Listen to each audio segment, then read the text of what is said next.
When I was initially looking to cook this food, I really couldn't find a cookbook to explain it, and I would like FaceTime with my mom to ask her how to make things, but like it actually just takes me being there to like learn how to do it and like spending time with her day in and day out and learning this. Right. And like a cookbook's not actually going to teach me these things. Are you happy that she's cooking Cambodian food now? Yeah.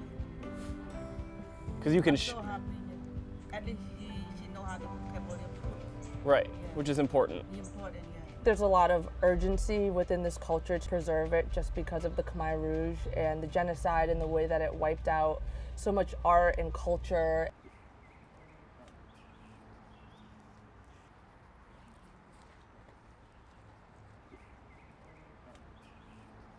I also just feel like a sense of urgency within myself to record this for like other Cambodian kids in the like from the next generation to have this, you know? Right, because if someone isn't taking in that information in a way that's... It's lost.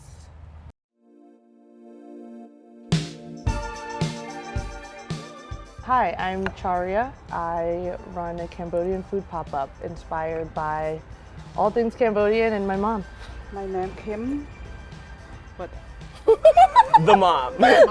The mom on camera. She's the greatest Cambodian cook that I know and the person who teaches me everything. So what are we starting with? Kreung, a lemongrass stir fry.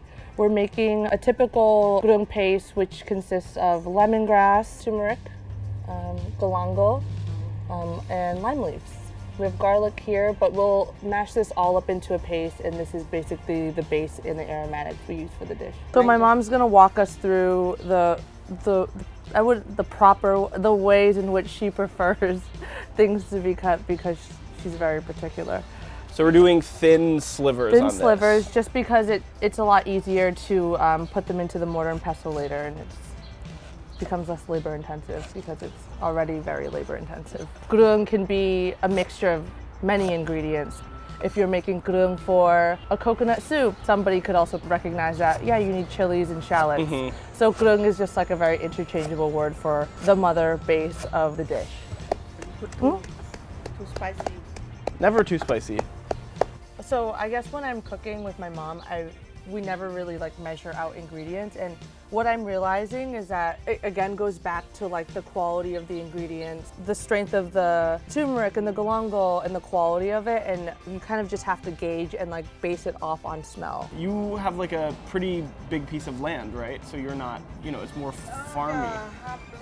But she utilizes all of the acreage. Yeah, everything is edible.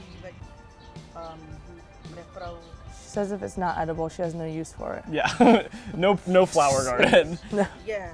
So that Machew lime leaf, which you grew, had been dried, and when it's dry, it doesn't really smell like, just the whole leaf doesn't smell like anything. But then now that it's pounded, it's really the primary smell in there. And once that tree comes back to life, we'll have fresh Machew.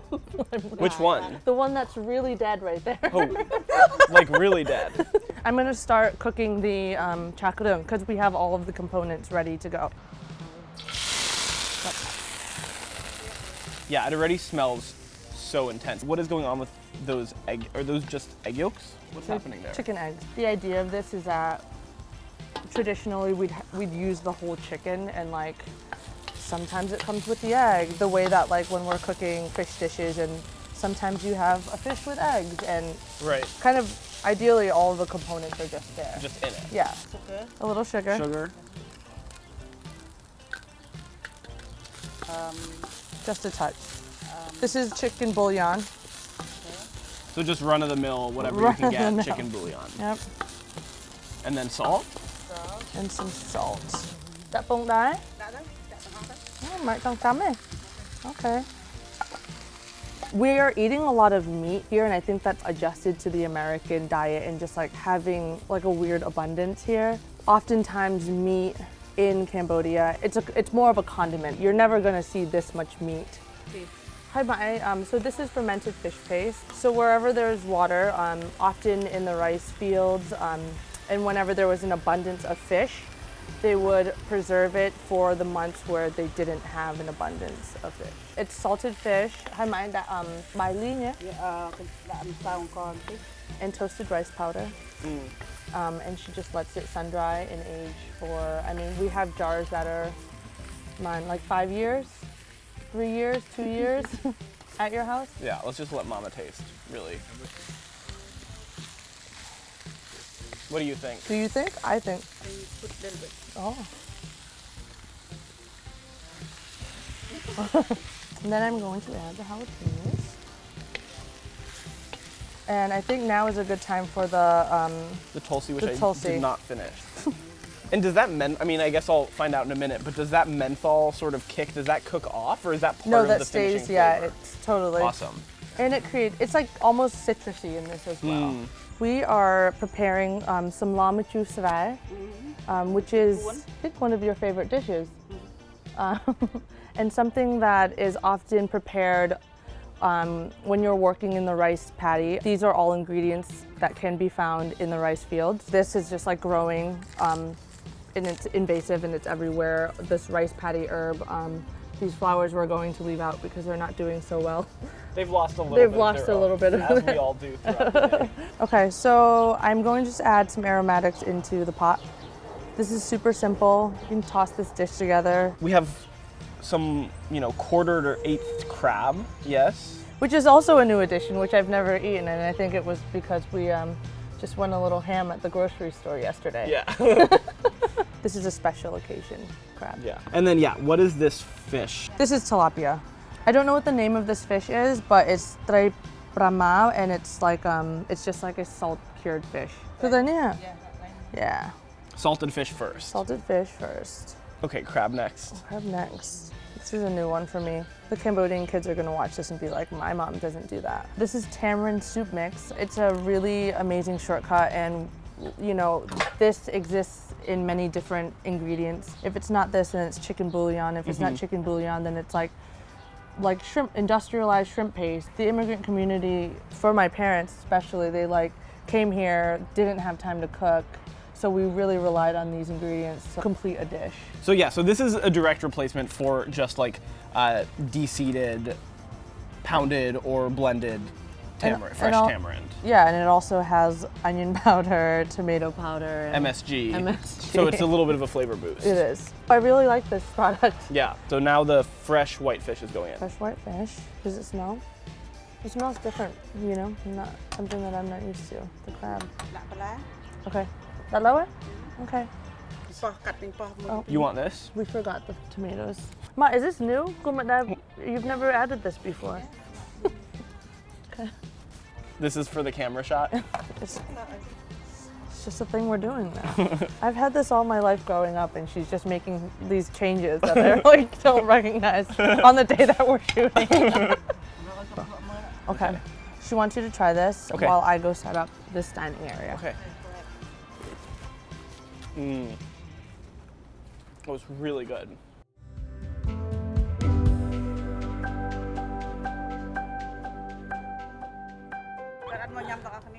No. Okay. She's still concerned that you guys aren't eating. They will eat. Yep, they will eat. Well, What is always on a Cambodian table when you're eating? white rice. White rice. Always on jasmine rice, always on the table. It's our staple grain. It's what we eat with everything. And normally when you're eating, you eat more of the rice than you do the meat and the vegetable. Right. Right, just as you were saying about meat essentially being a condiment. So it's a Exactly. condiment to the rice. Absolutely. I really like the Tulsi. But I don't know that I've ever actually had it in anything. And it's you're right, it's it still has that cooling effect. She learned how to make this dish from her mom. From memory, she says that some of the techniques she might have forgotten, and what she remembers is how this dish is appearing today.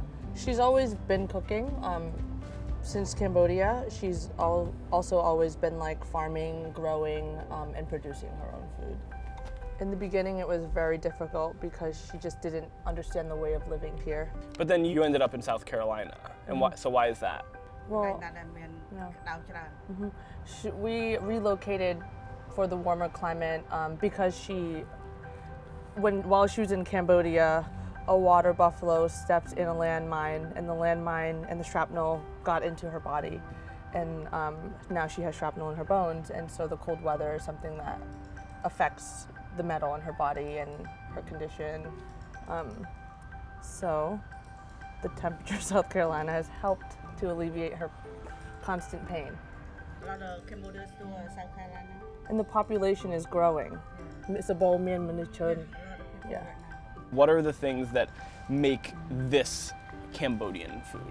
Kanina, okay, so there have been times where we've argued this point, and she's like, "No, this is Cambodian food. This is pure Cambodian food." And I'm like, "Mom, but you live on the border of like where she's from is like Cambodia and Thailand, and like it's hard for her to identify what is Khmer food and what is Thai food because during the time of Pol Pot, she was running for so long and she was in many camps, and so the food, like there wasn't really any food, like Right, food wasn't the focus of life. there was no food. What she knows is really what she grew up with for Bindap Chnam. Yeah, so for like 12 years before Pol Pot happened or the Khmer Rouge happened. So yeah, I guess I'm like speaking from this food and its identity from like a far more privileged like Right, perspective. of actually having access. It's so much about that. It's like so much about like translating the information, but also helping her to like get it out of her body. Because the other thing about trauma is, and in the community, I feel like there's a lot of silencing of this. I closed a lot of it off because when I was younger, because it also like it manifested in like anger and like there's just like a lot of ways that it came out, but it wasn't necessarily one that was easy for me to consume and think about. It was easier to just like run away and be with my white friends, you know, Right. rather than like to talk about it. And now I'm like getting to the age where I really do want to know, and I think that it is important to like work with my family. And we like each other. Do you like me? Yeah. I roll. Burn. Yeah, we'll see. She's not quite decided on like- that yet. Well, thank you guys so much for having me here. Come back anytime. I will. And we're kind of hungry. And now the crew can eat. Yeah. Come on.